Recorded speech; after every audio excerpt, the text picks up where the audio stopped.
I'm Alex Del Sordo. And we have Jess Eddy. It's Kevin Sauer. I have with me Anita DeFrance, Eric Rudy. It's Mahe Drysdale. It is Sir Matthew Pinson. Stephanie Rickard, thank you for being here. I'm Alex Del Sordo with Rower's Choice, and we've been on hiatus. All right, we've done a lot of podcasts, but this one means a lot to me because this is a coach. This is someone that I've known, I think, like 7 years. And, she's what we call a journey woman, right? In the sport of rowing, I think you all understand that coaches bounce from team to team to team, hopefully to a better program. And we did not hear from her for about 6 months. So we didn't know what was going on. And all of a sudden we get a text message saying, "You're not going to believe where I am today." And we're going to be talking about that. But first, Stephanie Rickard, thank you for being here on the podcast with me today. I'm excited for this. I'm excited too. And I was thinking back earlier today. I think we actually met in 2011. So it might be closer to 10 years. Yeah. I got to write that down. I can't forget that. So 10 years. This is incredible. So when I had started Finish Line, you had come into my life, right? You were, and you're going to have to remind me of all the programs that you were with, because you've been around, and not in a negative way. You've been around, Stephanie. A little bit, yeah. I've definitely made my rounds. Let's start. I always ask this question to every person I interview: is where were you? How old were you when you picked up an oar? Give me that first experience. Okay, I love this question because I always joke that if I write an autobiography, it's going to be called Spandex or Sequence, because I was in 8th grade when one of my best friends joined the rowing team. He was a year older than me. And he told me I had to join either color guard or crew with him my first year in high school. And I had no idea what either was. And he told me basically it came down to a choice between Spandex or Sequence. And I chose Spandex, obviously. Duh. Yeah, so the only high school rowing team in mid-Michigan. It's Bay City High School Rowing, or it was Bay City Rowing Club. It still exists today. They still have a lot of high schoolers coming out of there more now than they did before. Yeah. But yeah, I had some coaches that had never gotten to row competitively themselves and came up through the program or as masters rowers. And it was actually founded as a historic boathouse in the middle of nowhere, Michigan. Middle of nowhere, Michigan, and now you're sort of in the middle of nowhere, Rhode Island. But we're going to get there. Yeah. It's the middle of nowhere. It really is. So you row, you fall in love with it. Thank God you did not choose Sequence, because that just would have been a horrible choice for you. Yeah, who knows where you would have ended up? Yeah, geez Louise. All right, so then walk me through your first coaching experience, right? So when did you decide this is my full-time job, and where were you? When did you start? Where were you? Yeah, so I rowed at Grand Valley State, and that's when I learned what slide control was. So I realized that my coaches needed some help back home. I started coaching part-time, like in the summers, and then coaching intramural and novice at Grand Valley, basically to pay my dues. And from there, I got to Bryant University for grad school. I got to row Division II, so NCAA for the first time, and continued to coach back in my high school. Ended up coaching full-time there for a little bit and masters rowing, and it just kind of transitioned in. So my first full-time, knew this was going to be my career, coaching opportunity was at Vassar College, where I met you. Mm-hmm. Before that, it was just always like a side project. We at Vassar, you had bought a boat from us, and I remember the delivery. It was really cold, and there was some young guy with you, and we were moving boats, and I just remember that experience. I think it was at I want to say McDonald's parking lot, or Yep. it was a very weird parking lot. We were changing boats, but what I love about this this story so far is there is no right way to start rowing. You met some people that really didn't know what they were doing. Then you got a really good experience at Grand Valley. And at the time, it's a fast program. They weren't slow, right? You found the love of it in the novice rowing, and then Vassar College. So I love that. And it's purity, it's the purity of the sport. And I'm assuming none of your family ever rowed. It wasn't bred in you. No. And it was cool that obviously everybody has a rowing family at this point too. And it was my family that really encouraged me to choose a college based on where I got to row and do what I wanted to do in college. So that was Grand Valley State. I'm a short rower, so it's not like I was a scholarship rower at that point. And I wanted to go somewhere where I could be extremely competitive, but also get an awesome education. And who was your coach at Grand Valley? I had coach Jedlicks first. So it was Chad and Bree Jedlicks. They were Canadian national team members. Bree actually influenced my grad school because I decided to go for sports psychology. She was a sports psychologist. It still is in Canada. And then my senior year, Coach Bancarey came in from Marietta at that time. So this is really fun, right? So what is it? The Kevin Bacon 7 degrees or 6 degrees of separation. He was my coach at Marietta, right? So yeah. I had him freshman year. You had him senior year.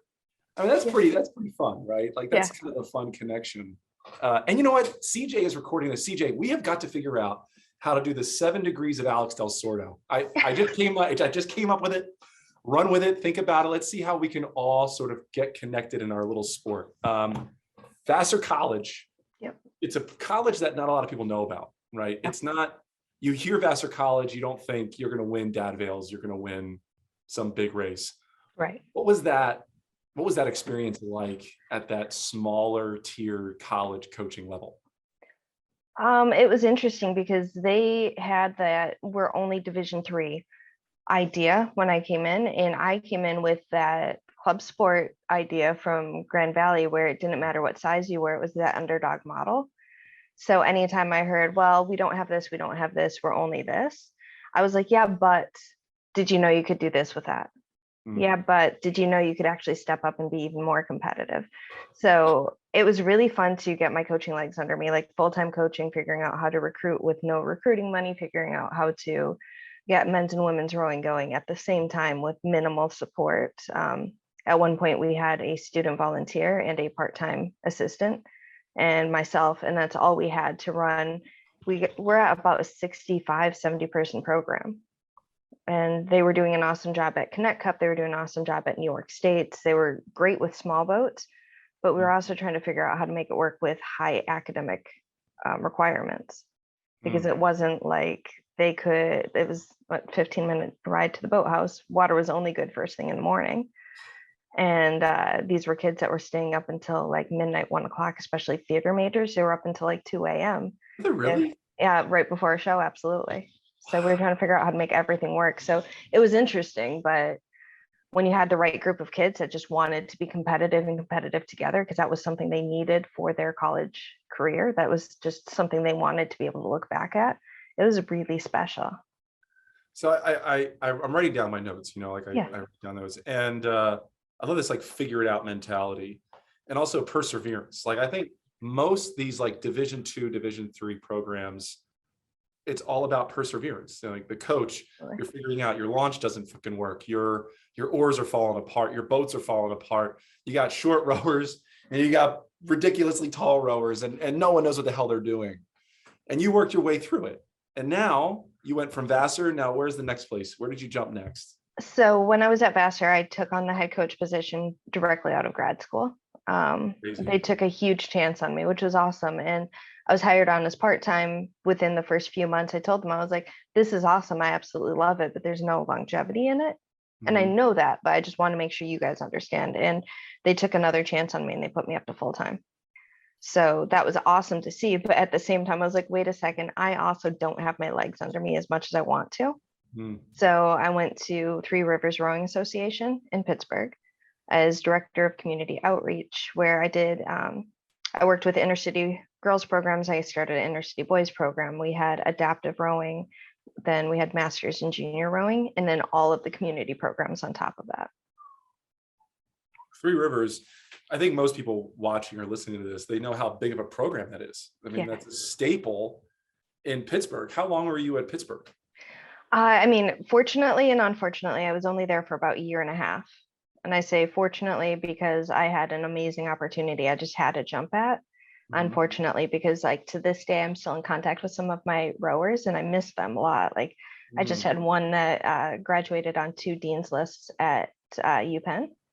And she was one of them that never had a ride home from practices. So it's really cool to watch them develop. And I miss that I didn't get to see more of it. Doesn't that, I think that's like the hook. You're like a parent, right? You're like a parent to these kids. And that's why so many coaches stay with it for so long. Like you're not getting paid anything. You're getting paid pennies. But seeing a child develop and graduate on dean's lists, I mean, that person's their lives are different because of you.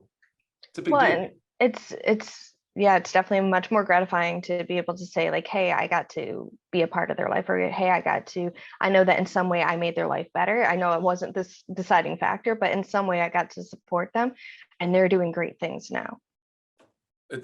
Listen, it's beautiful. I mean, that's beautiful. Three Rivers. Yep. Where do you go next? So I had met Rob Weber at US Rowing Conference, and I was just really impressed by he kind of built himself up from nothing as well. He rowed for a club team in Kentucky and decided that he wanted to coach for a living, and ended up working with the national team. So I had the opportunity to go work with him at Hamilton College. Yep. In upstate New York, again, middle of nowhere, but it was men's and women's rowing at Hamilton College. It was his second year, my first year. And just kind of hit the ground running up there. We had, so Rob and I did a podcast when he was at Cambridge. And I mean, listen, I get it. When you meet him face to face at a rowing conference, I could see why you want to saddle up next to him, right? You want to learn from this guy. The guy's talented. I mean, you don't get to Cambridge not knowing anything, right? You know something. You're like, clearly, you know what you're doing.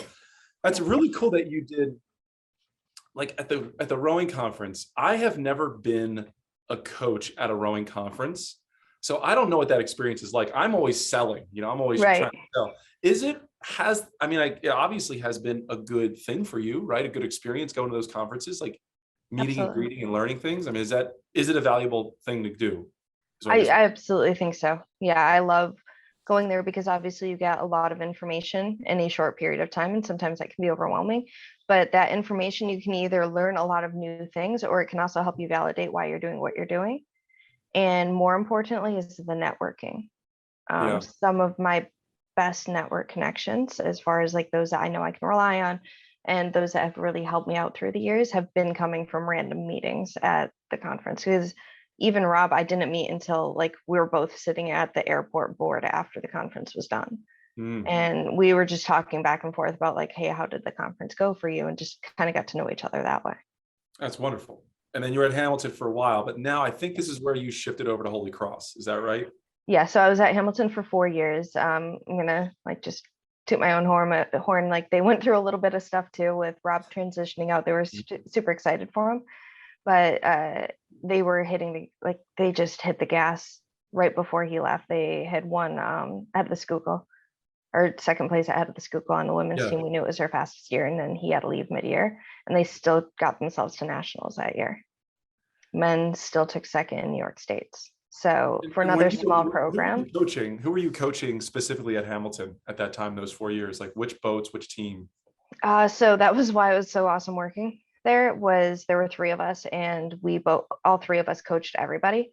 So Rob was an awesome leader because he was humble enough to say, like, I know all three of us can help out all three boats. And we really transitioned around however we work best. But I was primarily responsible for women's 2V, men's 2V, and I'd say about 50-60% responsible for men's 1V. I got to ask this question because, like, you're a tiny woman. So I'm just going to ask it. Like, did you find it difficult, or was there any issues coaching 20-year-old boys? Like, was there ever any, I guess, disrespect? Did they not trust you? Was there any problem there? No, I think I was obviously very supported by having a male like coaching staff surrounding me 90% of the time, like for my career, but I earned their respect, and I made sure I didn't try to like grab it before they were ready to give it. So hold on. I got to write that one down. Hold on. That's a gem. You didn't get it, or you didn't take it. You said you didn't try to take it until they were ready to give it.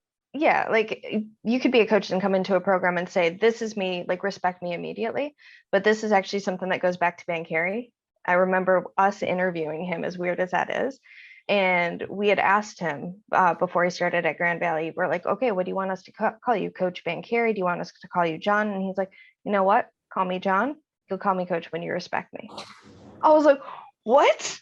Like, at that point, I was like, what, 20 years old, 21, that we were interviewing this grown professional. And he was saying, like, don't call me coach until you respect me as a coach. Brilliant. So, like, I just had this conversation at Bryant.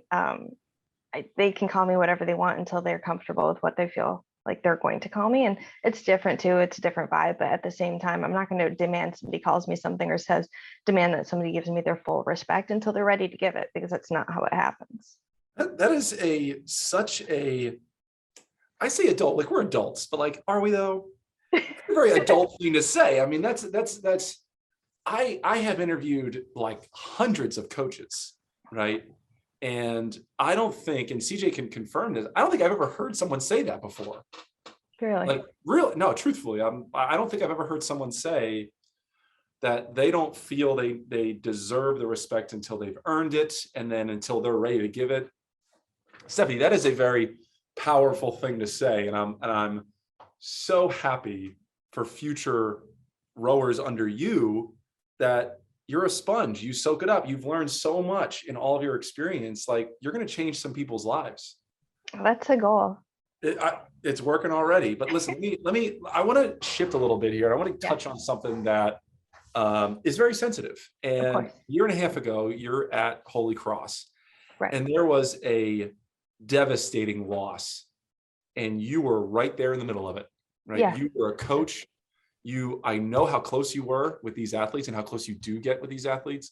Something outsiders of Holy Cross, we don't really know, other than a few articles that were written, what was really going on in that team at that time.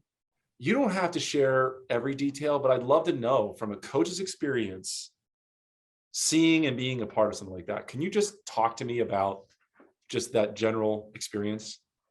Yeah. So, when I first got to Holy Cross, with the July before the accident, so I'd only been there for about 7 months, and bonded with the team pretty quickly.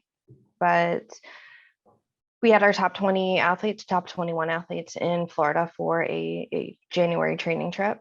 It was one that they had qualified for. So obviously, like, they were super excited. And on our first day, as everybody knows through the articles, first full day of training, on the way to the course, there was an accident in the lead vehicle. So we had two vans, and lead vehicle got into a car accident that unfortunately changed pretty much everybody's lives.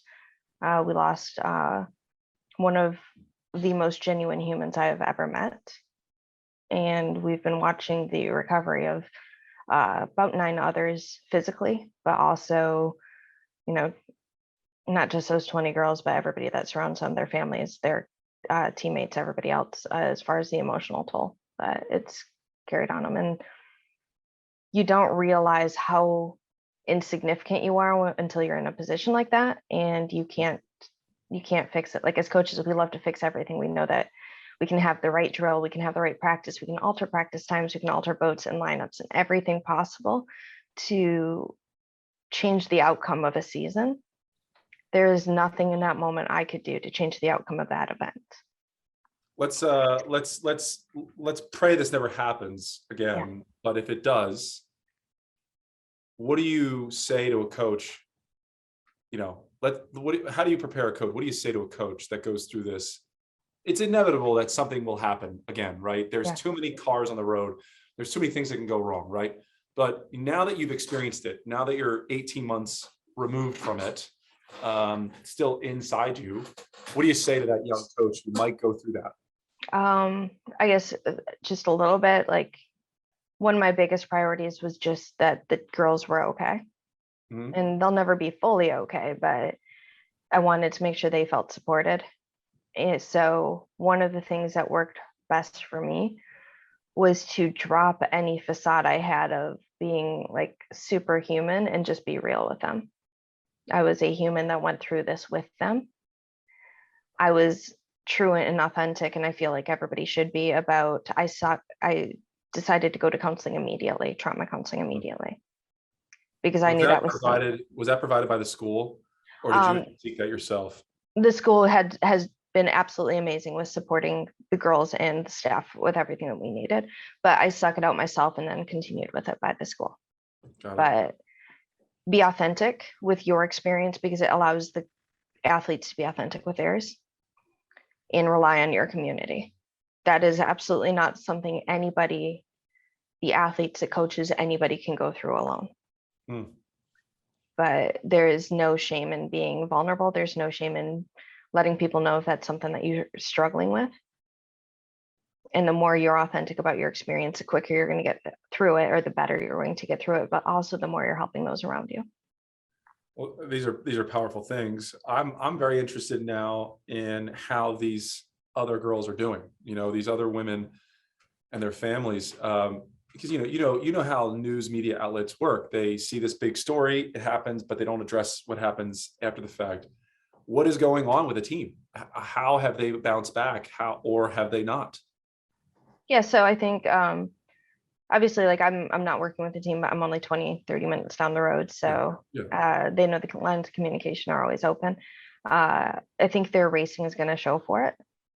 They are some of the most resilient human beings that I have ever met, and I am so impressed with them, with not just how much they recognize that being well as whole individuals is important to them, not just as human beings, but also as rowers, but also the amount that they've been able to lean in on each other, the amount that they've been able to support each other and really find some kind of meaning through everything. So they've embraced the idea of love the fight. It was when I had first gotten to Holy Cross, we had decided we needed a team motto for the season, because it's something that worked well at Hamilton to allow them to set what their tone was for the season. And it was actually Grace that came up with it with Megan Moriarty, who was our team captain at the time. And everybody got on board quickly. Love the fight. And that was love every moment of training, love every heartache, love every single step along the way, not just love the race once you get there. You know, all this experience and, you know, traumatic experience, and then 4 years at Hamilton and the Three Rivers has led you to something really amazing. Yeah. And I'm glad that we addressed this. Now, I again, this is really important for future coaches and for people who go through this. Of course. Let's get on track to Bryant. Now, I laugh because you and I talked about this like a week and a half ago. I can't fucking believe you got this job. And I can curse because this is my podcast. But, you know, you're this, I don't want to say young, you're this seasoned coach who is now running a brand new program. Yeah. That's never existed before, right? It's been a club team. I know how you got the job. I don't think it really matters, you know, because it's some of it's luck, some of it's being in the right place at the right time. But let's just talk about the school itself, okay? Yeah. What makes Bryant so much different or better than other options out there for people? What makes this program so different and unique? Like, pretend I'm a 17-year-old kid and I want a place to row. Okay. Yeah, no. So obviously, like, if you look at what my career is, I've only worked at institutions that I feel strongly about, that I feel I can sell authentically, just because I hate the idea of ever getting behind something that I'm like, like, is it your best option? Like, I've legit told students when I thought that they should look into other schools in the past. Bryant's awesome. What I tell kids is it's a Division I rowing team. We're choosing our own conference right now as far as where we're going to be competing, because the NEC, which is our institution conference, doesn't have rowing officially. So we are joining a conference by the end of this year. We've gotten it narrowed down. Unfortunately, I can't say where, but we've gotten it narrowed down. But we are a Division I institution that's small enough to give specific energy to every single student that goes there. So we're about 3,300 students. We have a grad program as well. And it's all the benefits of being like a Division III, where you're looking at the small class sizes and the individual attention. You're looking at an ability to really develop yourself as a whole human, but with all of the benefits of being a Division I institution.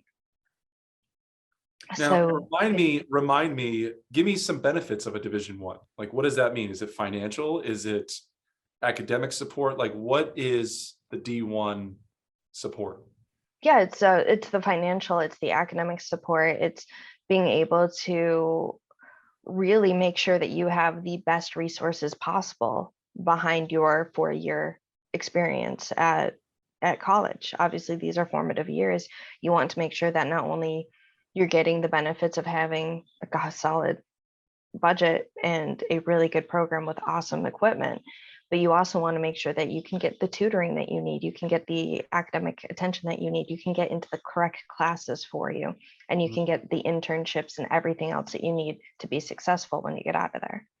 It's wild to me. Like, it's wild that, what was it, like a year ago, programs are being put by the wayside, right? Like Dartmouth and Stanford and GW, which is gone. And then here comes Bryant, this tiny little school, 3,300 in the middle of Rhode Island, that says, no, no, no, no, no, no, no. We want rowing. We want it right now. That's insane to me. Now, I know that when I spoke to you a week and a half ago, you had like no athletes, right? So like, where are we at today? Give me an update on recruiting, what you're planning to do for the next 6 months. Yeah, so when we talked a week and a half ago, we had literally 3 returning athletes from the club team. That's it, because COVID hit them hard. But we had 3 returning athletes, and the girls and I met, and we just talked about basically what the goals are for the program and what they want their legacy to be. Now that they are the only 3 students that get to say that they rowed at the foundation of Bryant, but also the foundation of the Division I chapter of Bryant's history. So once we started talking, they've been killing it with on-campus recruiting. I have 14 awesome individuals that just came up to me and they said like, hey, we want to try this out. We want to have this opportunity to be Division I rowers. And they've been killing it at practices. I'm not going to lie. But besides that, we're hitting the ground hard with off-campus recruiting. Like, we have our recruiting budget. We have a lot of support staff behind us. We have admissions saying, do you need us to travel somewhere to talk to students at different institutions and stuff like that? Like the Row New York, the Row LA, because we have admissions counselors everywhere. They're willing to stop in and talk to clubs just to get the Bryant name out there. Because not only did Bryant commit to women's rowing, they committed to adding 3 women's sports at the same time. So they are committed to providing these awesome opportunities for female athletes to get to an awesome institution that's like, what, 2nd ranked in the country for return on investment, I had mentioned to you. I had written that down. I didn't know how to transition to that, but like, that's a very interesting thing. Can you please explain? Yeah. So to me and the audience, like, what that means, return on your investment.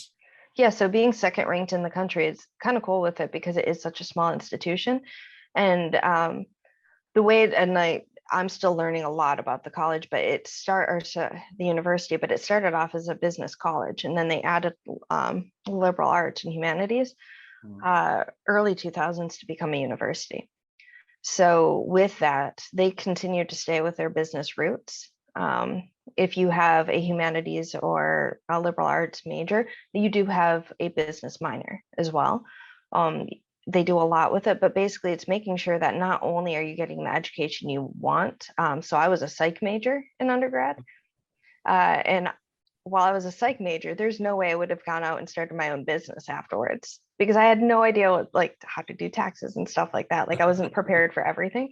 And Bryant makes sure that not only are you prepared for everything through your classwork, but they also have an awesome alumni network. They have counselors that are sitting there waiting to talk to you about making sure you're taking the exact classes you need and that you're talking to the right employers to come out of it. I think it's over 60,000 a year is what the average 1st year salary is out of college. What's beautiful about that, like, I'm a dad, I got 3 kids, and I'm looking at colleges and that college experience. And my daughter is 10 years away from this, and a lot can change for that, but this is in your head. Every American father or mother is thinking about what it's going to be like for them in college. And then if I'm a parent, my child is sort of on the edge of, what colleges, I'm clearly going to support the Bryant model because I want to make sure that I'm not paying their damn bills when they graduate college. Like, having that kind of that opportunity or having that focus is really unique. I mean, that's something very different, coupled with of a new program, Division I, right? With Division III sort of roots in a way, right? Because like you're small, you guys are nimble, you can bounce around really quick. I mean, you sold me. I mean, it's a hell of a sales pitch, right, Stephanie? I mean, it's pretty darn good. Well, and everything that I'm learning while I'm here just makes it so much better. So like just the fact that I have one of my 3 returning, unfortunately, is graduating early. She could graduate early and she has her career figured out. I'm not gonna like blow up what her career is, but right now, if she was to leave college, she has her career figured out. She's graduating a semester early. So Bryant sets you up to be able to do that. Because she's not like somebody that came in with a million college credits or anything like that. They set her up to say, like, this is what you're able to do. It's wild. Yeah, it's so cool to be at a college and I'm not saying that anywhere else I've ever, but it's cool to be able to be at a college that they're in it for the student development. And then for the college or for the university to then say we're now committed to 3 more programs. We want to provide this opportunity for that many more female student athletes. Like, sign me up. I'm here. Now, you are a goal-oriented individual. Let's end with the goals. What are the goals of Bryant? Give me short, mid, long term. I want to know where this program's headed, because whatever you say right now, I'm pretty certain it's going to happen. So give me the goals. What are you thinking? So within 3 to 5 years, the goal is that we have a powerhouse program, that while we are a small university, we're a small institution, we are going to have that underdog work ethic that we may not be the top 3 teams in our league or in our conference at that time, but sure as hell going to promise you that if one of them slips up at all, we'll be right on their heels. So that way we can capitalize on it. Chills. Oh, you're going to be in the fight, Stephanie. You're going to be in the fight in the next 3 to 5 years. Yeah. In the first 3 years, we want to be turning heads. We want people to be worried about who's coming up off the line. First 3 to 5 years, we're going to be that underdog team that's fighting for it. And we want to show the longevity of the program, like long term, like sky's the limit. That's a very interesting thing, showing the longevity of the program, that you're not in it for just the next couple of years. Like, you want this thing to survive 20, 30, 40, 50 years, right? You want this thing to build and be a staple at Bryant, right? You want this to be one of the top athletic programs there, right? Absolutely. And that's my goal is always, as a coach, to make sure that the athletes are students of the program, students of the sport, because I want them to understand that everybody can learn, everybody can improve together. And I think that's one of like my foundational goals, is to make sure they're students of the sport and they really enjoy the process, like the love the fight model, because to me, that's what's going to make it so not only do we find success every 4 years or with like just one really good graduating class, but once we lose some of our top athletes, we have other athletes that are willing and able and educated enough to step up and fill their shoes. We don't want to have just like a fly-by-night success. We want to make sure that they do it continually. Stephanie, I don't say this lightly. I know intimately well most of the coaches that you have been with in your career, right? Like I've known them, one of which for about 20 years of my life. Right. And I can see that you have pulled the best from all of those coaches. There are things that you're saying, there are things that you're doing that you are a very good coach, and you have a very good future ahead of you, because it's clear that you take the best from all of your experiences. And I just heard that here in this podcast. Stephanie, you know that I'm a fan of yours. I'm so excited for your future. I'm going to be riding with you, alongside of you, for as long as you need me and our support. And for those watching and listening, if you want to learn more about Bryant, you want to learn more about Stephanie's journey at Bryant, there will be a link somewhere in here to get a hold of her and get a hold of Bryant. So thank you for tuning in. Stephanie, thank you for being here and doing this podcast with us. I had a blast. No, thank you so much. And I do hope that we hear from people, because I do want more of those that want that underdog opportunity and want to show people what it means to be the foundational elements of the program. So I really appreciate it. Thank you. If I wasn't 35, I'd be joining. Just everyone know that I'd be joining. Thanks for tuning in. Alex Del Sordo, Rover's Choice. Thank you. I'm Alex Del Sordo. And we have Jess Eddy. It's Kevin Sauer. I have with me Anita DeFrance, Eric Murray. It's Mahi Drysdale. It is Sir Matthew Pinson. Stephanie Ricker, thank you for being